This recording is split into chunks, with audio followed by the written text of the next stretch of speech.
जनता party इसका welcome करती है, खैर मकदम करती है इलेक्शन कमीशन ऑफ इंडिया का। जिस तरह से उन्होंने फैसला लिया है कि बिहार के साथ साथ जम्मू कश्मीर में भी जो 2 सीटों पर बाई इलेक्शन होने वाला है, नगरोटा और बड़गाम, हम उसका खैर मकदम करते हैं, वेलकम करते हैं कि भारतीय जनता पार्टी की आइडियालॉजी है। और भारतीय जनता पार्टी हमेशा चाहती है कि जो डेमोक्रेसी है वो ग्रास रूट लेवल पर स्ट्रांग हो और लोगों को फ़ायदा हो।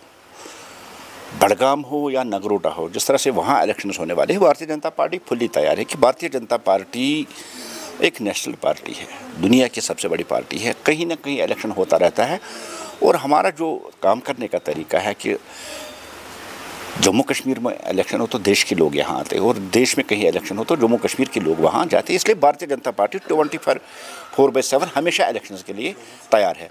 और भारतीय जनता पार्टी इन 2 सीटों पे, चाहे नगरोटा हो चाहे बड़गाम हो, पूरी तरह से इलेक्शन के लिए तैयार है। हमने कमर कस ली, हमने गियर बांधे हैं और भारतीय जनता पार्टी इन दोनों सीटों पर पूरी शिद्दत के साथ इलेक्शन लड़ेगी। और नगरोटा तो चलो जम्मू हमारा बेस कैंप है, और नगरोटा में जिस तरह हमारे दिग्गज नेता जो अब इस दुनिया में रहे नहीं, जिन्होंने वहाँ काम की है, तो वहाँ एक एज भारतीय जनता पार्टी को है और भारतीय जनता पार्टी वहाँ जीत लेगी।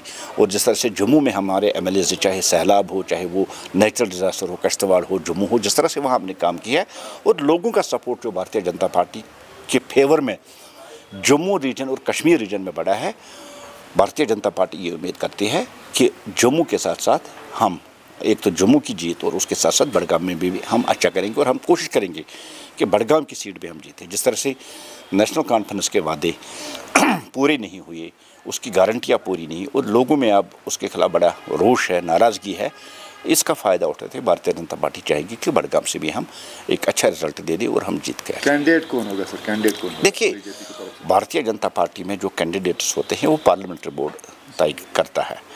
असेंबली हो, चाहे डीडीसी हो, चाहे बीडीसी हो, पार्लियामेंट्री बोर्ड तय करता है। अभी उनकी मीटिंग जब होगी तो कैंडिडेट्स उसमें चुन लिए जाएंगे।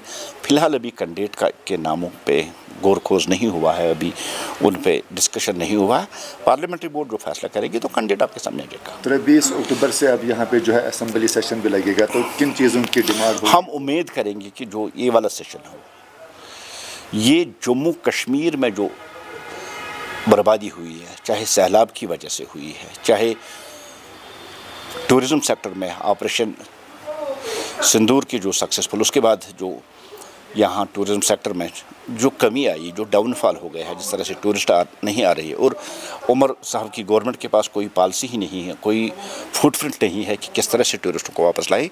हम उम्मीद करेंगे कि ये वाला जो सेशन है, एक तो लोगों के जो वादे किए गए हैं नेशनल कॉन्फ्रेंस के द्वारा, जिस तरह से उनको मंडेट मिला है, जिस तरह से गारंटियाँ उनको दी गई है कि चावल, गैस, जॉब्स या दूसरी चीज़ें, उन पर नेशनल कॉन्फ्रेंस काम करे और लोगों को जो वादे उन्होंने किए कहीं ना कहीं उनको राहत देने की कोशिश करी, वो डिस्कशन वहाँ। और दूसरा जम्मू कश्मीर की तरक्की, जम्मू कश्मीर की डेवलपमेंट, जम्मू कश्मीर का विकास, इसको लेके वहाँ एक हेल्दी डिस्कशन हो और जम्मू कश्मीर के लोगों को इस मुसीबत से जो हार्टिकल्चर के ज़रिए जम्मू खासकर कश्मीर में आया और सैलाब की वजह से जम्मू कश्मीर में आया है, इससे लोगों को निकालने और लोगों को रिलीफ देने की कोशिश की जाए।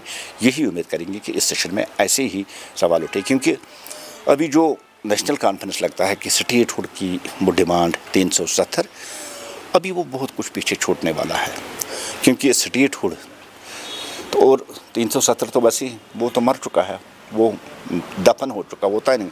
लेकिन स्टेटहुड से ज़्यादा अभी इम्पॉर्टेंट है कि जम्मू कश्मीर के लोगों को जो सैलाब से बर्बादी हुई है, जो हार्टिकल्चर सेक्टर में बर्बादी, जो टूरिज़्म सेक्टर में बर्बादी, जम्मू कश्मीर के लोगों को इस मुसीबत से निकालने की पहल की जाए, जम्मू कश्मीर के लोगों को राहत दी जाए। स्टेटहुड से ज़्यादा ज़रूरी यही है।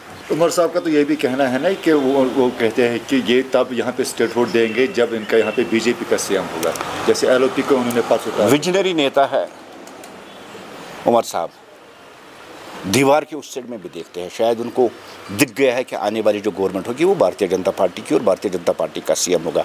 जिस तरह से भारतीय जनता पार्टी के एमएलएज काम करते हैं, जिस तरह से भारतीय जनता पार्टी के वर्कर्स काम करते हैं, और अपनी नाकामियों पर नज़र डालकर इसलिए उमर साहब ने ये पेशन गोई की है।